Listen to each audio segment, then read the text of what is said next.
All right, welcome to the new week and welcome to this exciting price action on Bitcoin. I think at the levels we're at right now, we're going to see a lot of these bears start capitulating back into bulls as we approach all-time highs. The charts have been aligning with my thesis really good recently, so that's awesome to see. We can't always predict the future, but probabilities are the probabilities, and it does look like they are playing out in our favor today. You see the launch off of this volume, and we talked about the order flow yesterday. We said a short squeeze was very possible because there was an overwhelming amount of shorts in the market. And you can see how this pump was designed. Definitely looks to me like it was designed to trap a lot of shorts. You see the rejection of the value. It looks really bearish right here, right? You should short this. No, this was a fake out. Obliterates a lot of shorts. Backtest the value. Gets above backtest value. Backtest value. You can see we now have escaped this big volume cluster that we really needed to confirm for that much higher probability, much higher confirmation that we would actually go to all-time highs. And I think at this point, at least the base case of going to all-time highs before rolling over is very, very likely. We do have some resistance that we're getting up to right now, so I'm not saying to FOMO in long, definitely not. We actually do see a lot of people longing as well. This isn't just a short squeeze, which isn't a bad thing. This is actually a good bullish buying pressure. More or less short squeeze over here on Binance, but Bybit is going ahead and having supportive buyers in leverage right now, which isn't the worst thing in the world. But if we do see a big short squeeze over here on Binance, and then we see a bunch of longs coming into the market, that could be a warning sign that we're going to pull back after that. So far, I'm not seeing anything on the order flow too concerning. And we look at the Bitcoin price chart.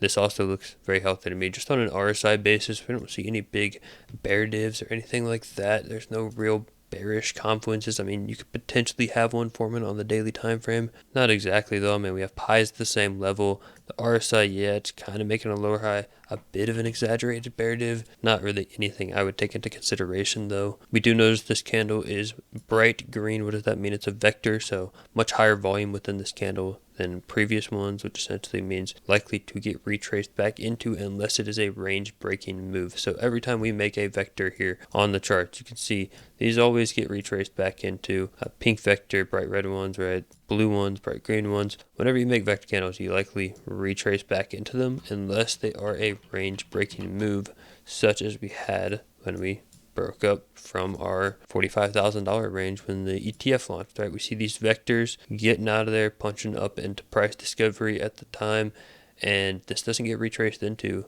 until we do start, topping out, right? And then getting into this distribution range. So there is a potential, right? This doesn't need to get retraced back into, but it needs to break the range. So if we cannot fully accept outside of this range, right? If we start deviating back in, then you're going to be hunting all the way back down, and that would be your warning sign that you're going to fill this stuff, probably going to enter the bear market after you do reach these all-time highs. I will be very cautious when we get up here.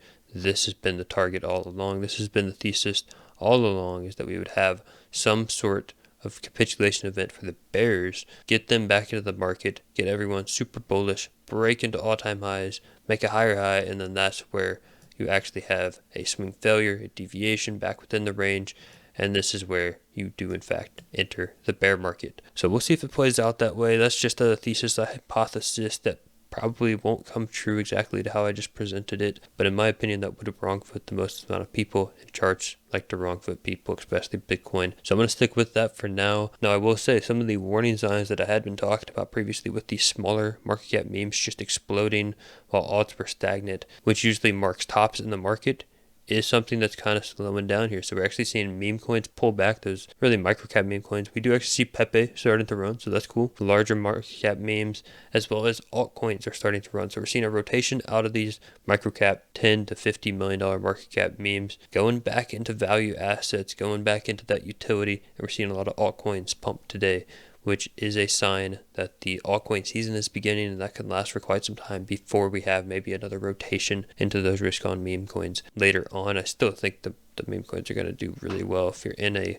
lower cap meme coin. I'm not saying to rotate necessarily. I know I'm still holding a lot of those, and that's where I've made most of my gains this bull run. The meme coin super cycle might be a real thing, but of course that stuff is very risky, and you got to know what you're doing. You got to be in the trenches if you are going to be messing with that low cap crypto. So yeah, this move's pretty awesome to see. Another good confluence is that we didn't make a CME gap, so we didn't want to make this move on the weekend, but we said as soon as the week opens, give it to us. let's make this range breaking maneuver, and we're seeing that absolutely starting to happen over here on CME without creating a CME gap to the downside. So that's really nice to see. Something else we see that is very, very important is that total 3, the altcoin market, has gotten above the big level of $620 billion market cap. This is your value area low from your previous bull market cycle. So if we can confirm this into support, which I do believe we are going to be able to do, then your next target is going to be value area high all the way up here at around $1 trillion market cap.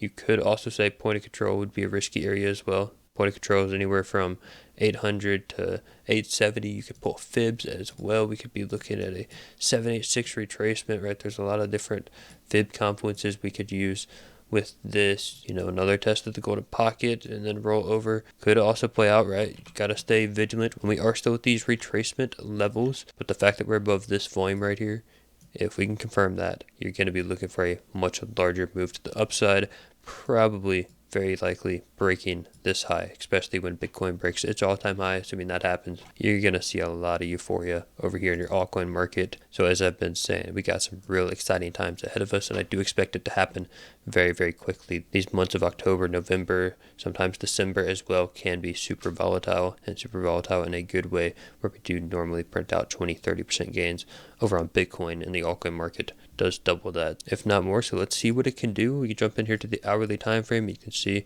kind of already starting to backtest this as support. Is this perfect confirmation? No, but I like to see it. I like that we are starting to respect this level, and I wouldn't be surprised if we do see a lot of momentum start to come in here to the altcoin market as we start breaking up into this very bullish structure. And real quickly, let's look at our traditional finance to see if there's anything worrying here, and absolutely not. We're continuing to break out into all-time highs on the S&P 500, as well as the Russell is getting above this point of control very convincingly. So we don't have any divergences with traditional finance and Bitcoin. We're seeing them both rally together, which is very healthy. And assuming the Russell can actually break out here to new highs, once again, we're going to see a lot of euphoria coming back into those risk-on assets. And I definitely do believe the altcoin season is just around the corner, especially assuming Bitcoin can break all-time highs, like I do think will happen. I think as soon as we start getting above these highs, you're going to see a big stop punt, a big liquidity squeeze, short squeeze through all of these highs, right? Because there's so much liquidity built up here. All of this is likely to get grabbed, and when it gets grabbed, it could go very, very quickly. But we'll see how it does play out.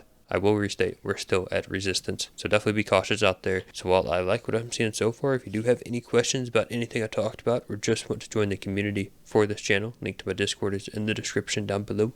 Also have a VIP Discord. We're actually going to be doing our weekly meeting in that VIP Discord tomorrow, so if you want to go ahead and join us in there, feel free to click that link, check it out, read through it, decide for yourself if it's worth your money or not. Also down in that description, you'll see all of my exchange partners. Also feel free to check those out, and you can get some nice rewards and bonuses using my referral links to sign up. But with that being said, thank you all so much for watching, and I'll see you all in the next video.